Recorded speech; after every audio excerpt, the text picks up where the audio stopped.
Hello, good evening, good afternoon, good morning, wherever in the world you are. We can uh,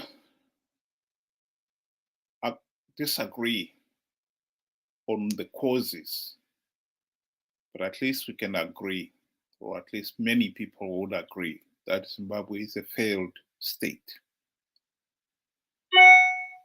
I believe one of the reasons why we are a failed state is that we failed to learn from the past.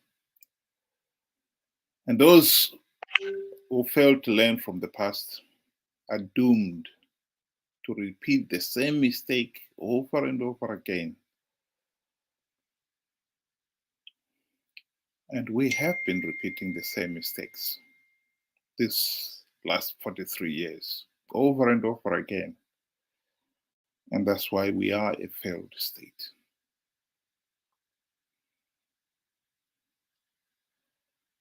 The other day, I had an interesting change of WhatsApp messages in one of the groups I am in. And this is what triggered it.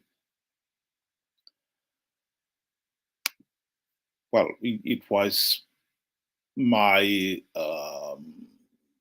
criticism of Chamisa and Triple C. And in fact, the criticism was just not confined to Chamisa and Triple C, but to Zanu PF as well. But this particular individual is a Triple C supporter. And to criticize Chamisa and Triple C is unthinkable. And so they fired back. And this is basically, that's a long response, but this is just capturing the essence of it. I have heard people point fingers at Chamisa, saying he has no strategy. I agree, yes, Chamisa has no strategy, but I revere him for having the courage to stand up to dislodge the dictatorship, whose roots run deep to the birth of our country. That is undeniable. But that was not what I was criticizing Chamisa for. And so my reply to the individual was, well, if you're going to revere Chamisa, you must also revere Zanu PF, because Zanu PF, Mugabe, Mnangagwa, and all the other Zanu PF leaders did show a lot of courage. And they stood up to the white oppressive regime, risking their lives, life and limb. And let's face it, many people did die in the war of liberation. And to be quite honest, people have revered Zanu PF. In fact, I remember that one of the things that you would do at your own risk soon after independence was to criticize people like Robert Mugabe. They were considered national heroes who could do no wrong. Ironically, the early 80s, I remember there was one occasion where we were discussing politics. We were in Bulawayo. I was in Bulawayo then. And I was discussing it with one of my cousins. He had been in the Liberation War. And he was actually also in the army. And this was at the time when Gokurahundi, the Gokurahundi massacre was becoming better known. These members of the public were getting wind of it. So we ended up discussing that. And he was one of those who revered Robert Mugabe. And I honestly think that if it had not been for the fact that we really had got on very well in the past, and our families had got on very well, and I think he would have been ashamed if word was to go around that he had physically assaulted me. But I honestly think it came that far, that close. People revered Robert Mugabe to the point where even at the height of Gokurahundi, some people still considered it. There must be something wrong there. Yes, but to criticize Robert Mugabe was unthinkable. Ironically, this individual, I don't know whether they had been, he or she was old enough to have been seen independence and experience how much Zanu PF, Robert Mugabe and Zanu PF were revered. Because if they did, they would also know that the men or the party is calling now a dictatorship, whose roots run deep to the birth of our country, were at one time revered. And now he's calling them dictators. And rightly so too. Let's face it. Zimbabwe is a failed state. And Zanu PF played a pivotal role in getting us into that mess. There's no denying it. It took many Zimbabweans about 20 years, the late 1990s, to accept that Robert Mugabe was a dictator, to accept that Robert Mugabe and his Zanu PF cronies were mortals who not only are capable of making mistakes, but are corrupt, incompetent, and murderous thugs. It took 20 years. The tragedy of it, of course, is that by the time people finally realize that Robert Mugabe and his Zanu PF colleagues were thugs, by then Zanu PF had dug itself in. And this is why flushing them out has been such a big problem, a serious challenge. In my view, we should have learned from that mistake. But clearly we didn't. Because by the late 1990s, when the nation had finally realized, yes, Zanu PF and Mugabe and Zanu PF were thugs, they realized that the only way out is to have democratic changes to start addressing this problem, to stop Zanu PF rigging elections. We were not so vigilant in our choosing the men and women who were to be tasked to implement these democratic reforms. Just as we had not been so vigilant and careful in choosing the Zanu PF liberators, because by then we all realized they were dictators, thugs. But the second point here also is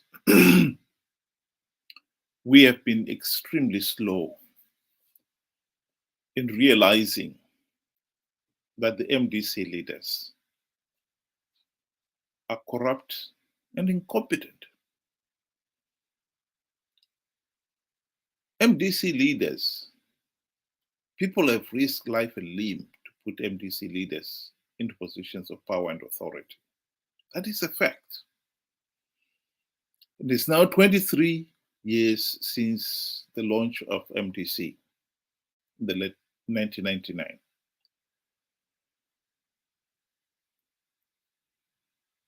And if you want to be honest, they've not implemented any meaningful democratic change. And yet this was the number one task that we risked life and limb to vote them into power to do.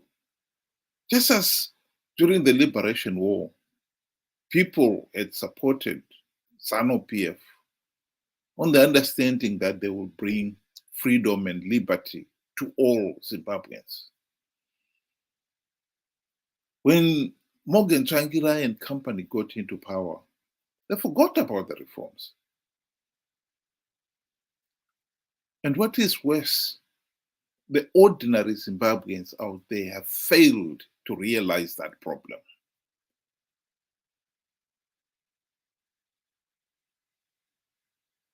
Right now, we are looking at the GNU, which was the best opportunity to implement those democratic reforms, 2008 to 2013. Finished 10 years ago, 2013. This is 2023. And yet, many people out there have no clue what the GNU was about, much less that the MDC leaders sold out by failing to implement even one meaningful reform.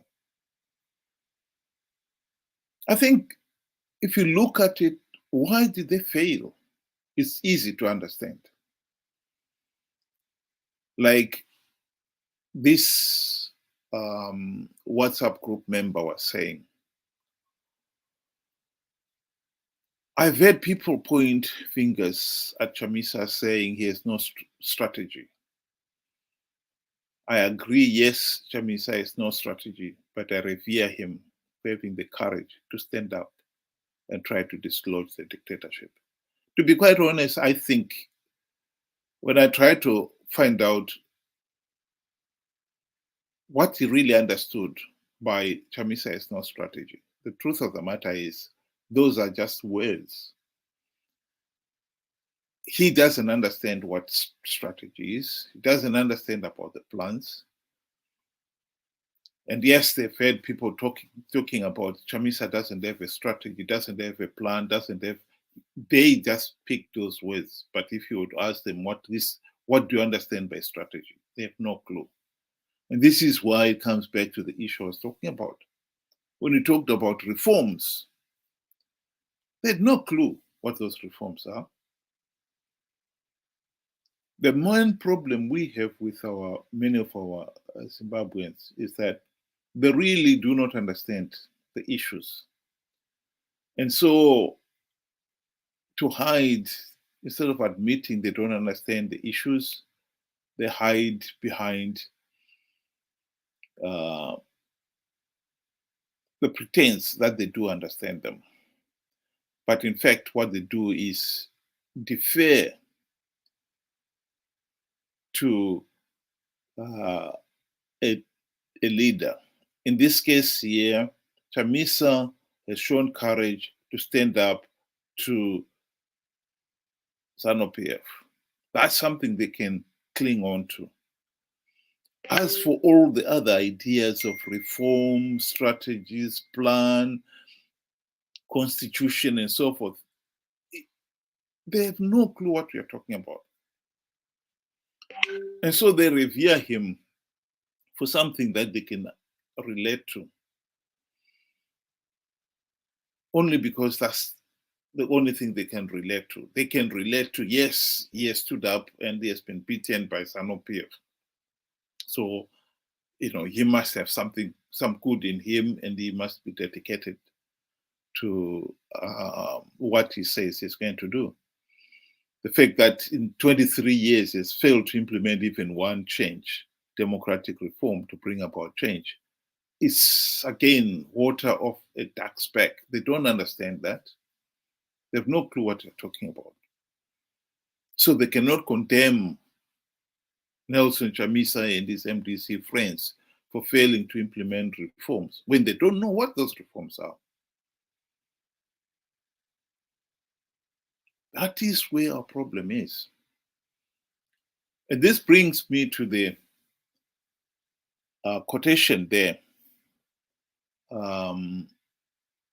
Is by a Greek philosopher, Socrates. And what he was saying is, strong minds discuss ideas.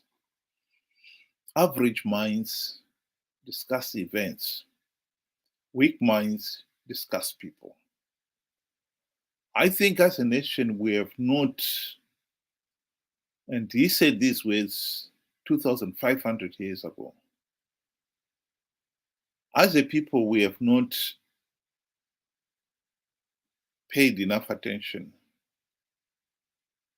to rise from discussing people to discussing events, much less to discuss ideas. Chamisa and his MDC friends were elected to implement reforms. Those are ideas. What are those reforms? If you don't understand what those reforms are, then there's no point in pretending you understand them. And if anyone is discussing at that level, it's Greek to somebody who doesn't understand what those ideas are. And so they always filter down to what they can understand. The simple idea, the simple people. From ideas, no, you don't understand that. Events, they don't understand that. People, yes. But that is where we have got a problem. Because unless you understand ideas, you're bound to keep repeating the same mistakes over and over again. And that is exactly what we have been doing here. The individual also added the following. Which I think is a valid point. If Chamisa is a coward and a clueless politician, then why can't those with strategy form their own party, political party, and show their strategies? If any, and Zimbabweans will follow them, then within seconds, Zanu PF will trample into the dustbin of history. It is a valid point. But again, I revert back to the point of, if you can't understand ideas and you can only relate to a level of personality, how would you know that these new parties have got something to offer? I believe that in Zimbabwe, with the sort of electorate we have, Even if you had the Albert Einstein of political administration,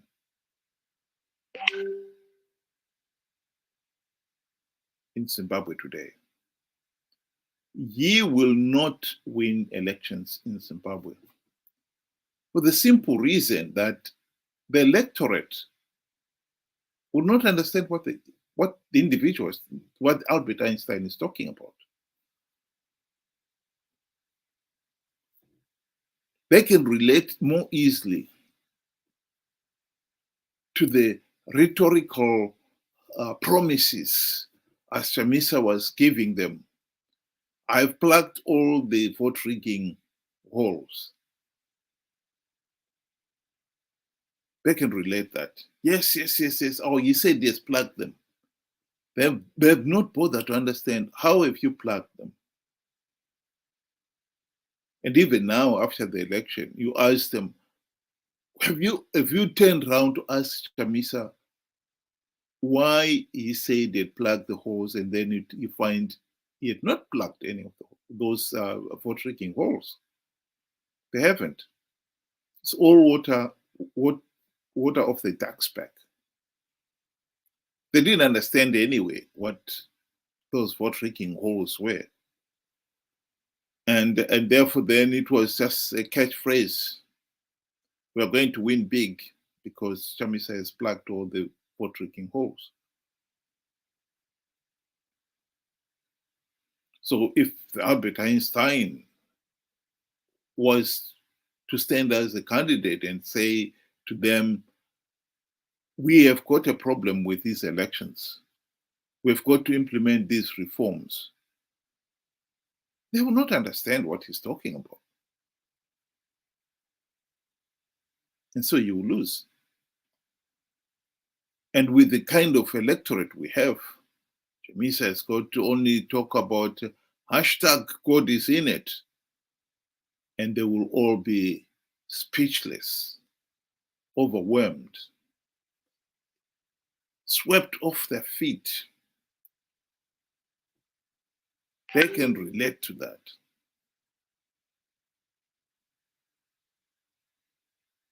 How many times has Chamisa promised them God is in it? And then again and again it has turned out to the result that he said was going to happen did not happen. A clear sign that God was not in it. So I come back to this idea that strong minds discuss ideas, average minds discuss events, and weak minds discuss people. As long as we have got an electorate that really struggles to rise above the superficials, they have no clue. They realize, yes, that something is wrong, but they have no clue what needs to be done. And in fact, some of them, in fact, most of them revert to the mentality that George Orwell in his book Animal Farm depicted when he was describing Boxer the horse, who could not understand many things. In fact, he struggled to learn. It took him just as long to learn the first four letters of the alphabet as others took to learn all the letters of the alphabet. And when he had moved on to the next four, when they turned back to the first, they realized he had forgotten them. So here is an individual who is struggling to learn. And Boxer's solution was to give up. He could not formulate any ideas of his own, so he reverted to accepting everything that Napoleon did as right.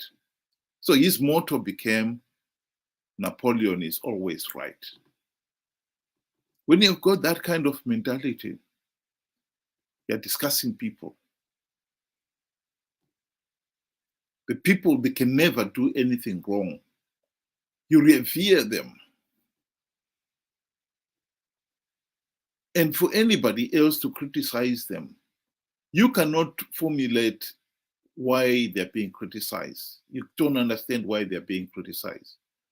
You don't understand what they're doing, but you've got to defend them. So you defend them to the hilt. So we are now finding ourselves in a situation where soon after independence, we revered Robert Mugabe and his Zanu PF friends. It took 20 years to accept that they were corrupt, incompetent, and murderous thugs. And so we replaced them with Morgan Tsvangirai and his MDC friends. 23 years down the line, they have not implemented even one meaningful reform.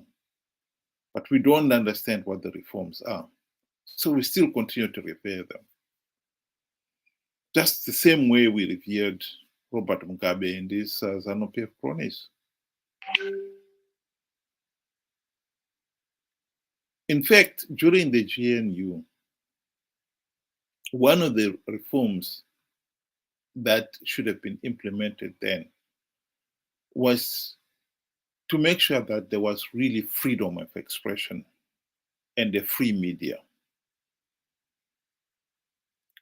But I can tell you, both Zanu PF and MDC did not want in those reforms. That's one thing they would have agreed on. They definitely didn't want them. They want to keep the ordinary Zimbabweans ignorant, naive, and gullible. It suits their political thinking. The only media reform that Morgan Tsvangirai was demanding is that the public media should stop calling him a puppet, which they did, at least for a few weeks, until Zanu PF told them it's business as usual. And so that was the only reform that was carried out.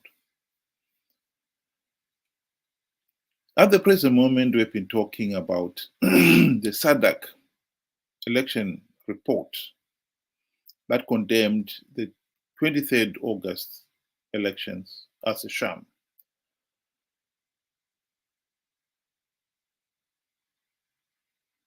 Zanu PF dismissed the report and would have hoped that nothing would come out of it. But as we know, Sadak have since decided that the report is important, and they've decided they were going to discuss it at a Sadak heads of state extraordinary summit, which will be held in Tanzania on the 31st of October, in 15 days' time. One is hoping that the heads of state will do the right thing and condemn the shambolic elections in Zimbabwe, deny Zanu PF legitimacy. Then the question would be, what next? Well, the next thing would be we would want an interim government whose principal task will be to implement the democratic reforms so that future elections are free, fair, and credible. What is disappointing here is that with so many people with no clue what we're talking about, when you're talking of reforms, those people will be, as the electorate, the judges of the process. And so we are going to have a situation where many people will probably want to have an input on what kind of interim government we're going to have. And so how can these people have a meaningful input if they don't even know what kind of reforms we require? We keep going round and round in circles here. We are not learning from the past. So if we have not learned what went wrong during the last GNU, what hope is there that those same mistakes will not be repeated again, even if we do have an interim administration whose responsibility should be to implement the reforms?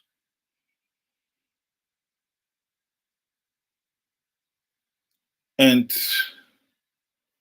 with so many voters who revere Chamisa, as many have shown there, they would no doubt want Triple C to be in the interim government. To be quite honest, both Zanu PF and Triple C should not be in the interim government. They were in the 2008 to 2013 GNU that failed to implement even one meaningful reform. So what is the point of having them in the next GNU? What difference would that make? They will not implement any reforms. If they fail to implement reforms before, what is there to suggest that they will implement them now? Nothing. If anything at all, my suggestion would be the interim government should be composed of people, men and women, who are selected purely on merit. You understand what the reforms are, how they're going to be implemented, and get them implemented. That should be our number one priority. Party loyalties should be put aside. Zanu PF supporters would want Zanu PF leaders to be in the interim arrangement. For what reason? If they're not going to implement reforms, why are they there? If Triple C leaders are not going to implement reforms, why should they be in the interim government? We have got a serious problem. I revert back to my original argument that those who do not learn from the past are destined to repeat the same mistakes over and over again. And I think this is what we are witnessing in Zimbabwe. We are failing to understand what democracy is all about. My closing remark to this individual was that all those who hold public office should be accountable to the public. Not only their members, but to all the public. And that level of accountability is not a question of you can be accountable now, but not tomorrow. Or Zanu PF leaders should be made accountable, but not Triple C. All leaders must be accountable. In this case here, Zanu PF, as the government of the day, should be accountable for failing to deliver free, fair, and credible elections. Triple C, as the opposition, should be accountable for failing to implement the democratic reforms, even when they had the golden opportunity to do so.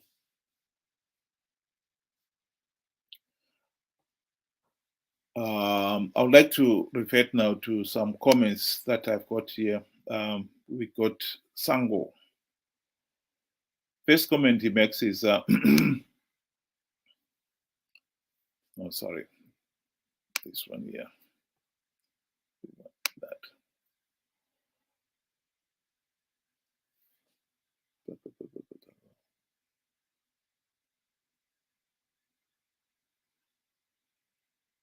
So I'm failing to post. Let me switch off the banner. That's better.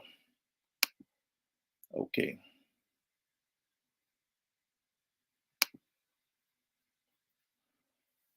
Why is Chamisa not championing the cause to bring Scala out? Why is he quiet about that matter? Well, I can't answer for Chamisa. I think that question you best ask him to answer it. I think we can all speculate on why. And he's saying there, really, so you think people do not understand what reforms mean? Well, I believe that the majority of the people do not understand, particularly those who continue to revere leaders like Nelson Chamisa. Because if you understand what the reforms are, how they were going to be implemented, then you will have to understand that Triple C or MDC leaders had the golden opportunity to implement the reforms during the GNU, and they failed to do so.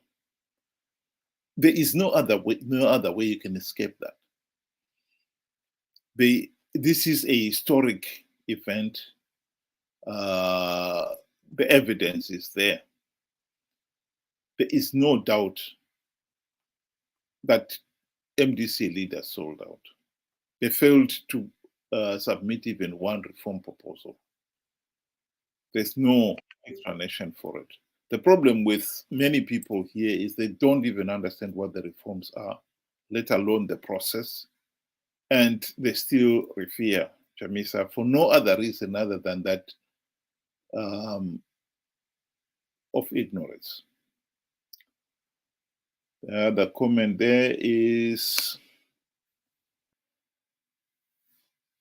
as societies around the world look to transition towards more democratic systems of government, political reforms are often needed to improve decision-making processes, ensure their representation of society, of social groups, and increase the transparency and accountability of government functions.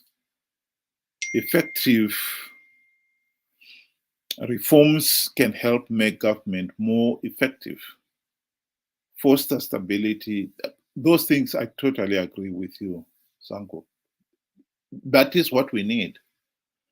But when you're talking of people who do not understand what reforms are, like I said, and do not understand what a democratic party should be. The argument, for instance, of whether or not Triple C should have a constitution should not even be taking place. Anyone who knows what a democratic party should be would know one of the tenets for it to be a democratic organization is that it should have a law. And you cannot have a law or a constitution in this case where it's not written. It should be a law that everybody understands, that everybody can tomorrow turn around and say, this is what the law says. This is the procedure that we should follow. It should not be left to one individual to decide what is right and what is wrong, what is the law and what is not the law. They become a law unto themselves. So the argument by some people who thought, no, we don't need a constitution, we don't need a structure and so forth. They really didn't know what a democratic party should be. Because if you do, you would know that is what you need. And the excuse that Chamisa gave that, we don't want a constitution and structures because we will be infiltrated, is completely, it should be dismissed with the contempt it rightly deserves. Because you still have a few people in the party You cannot be president, you cannot be take up all the ministerial positions and be all the members of parliament and all the councillors so that you and you alone always make all the decisions. So the minute you let in somebody, be it as an elected member of parliament, how do you know if there hasn't been any proper democratic process to vet them, that they will be interested in the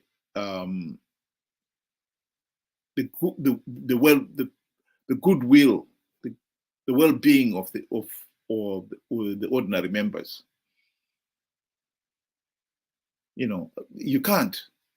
And this is one of the reasons, in fact, why CCC already has got all these problems of recalls and so forth.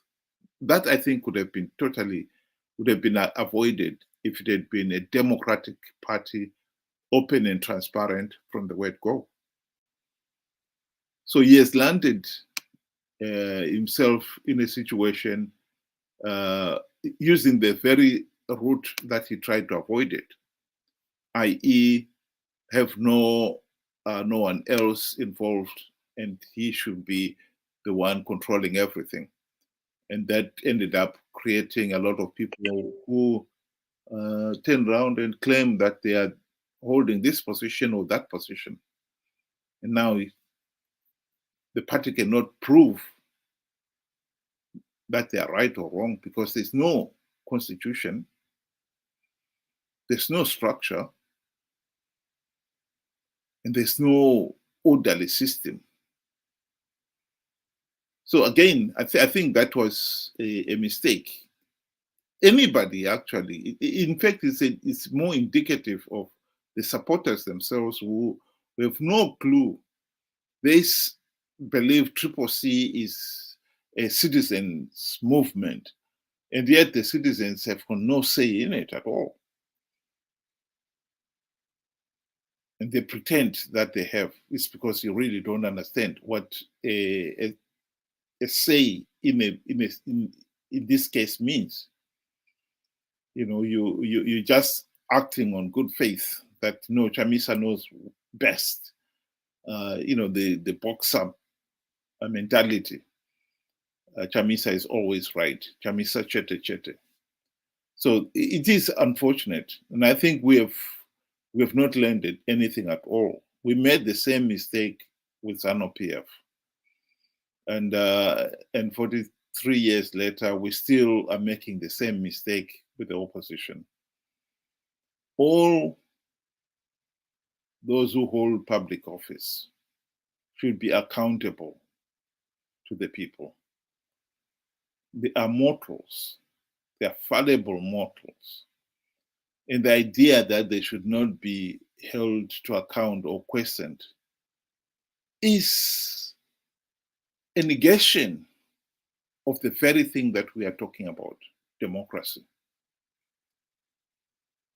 To revere somebody, particularly somebody who has already got a track record of failure and incompetence, is a clear sign that you really have a problem.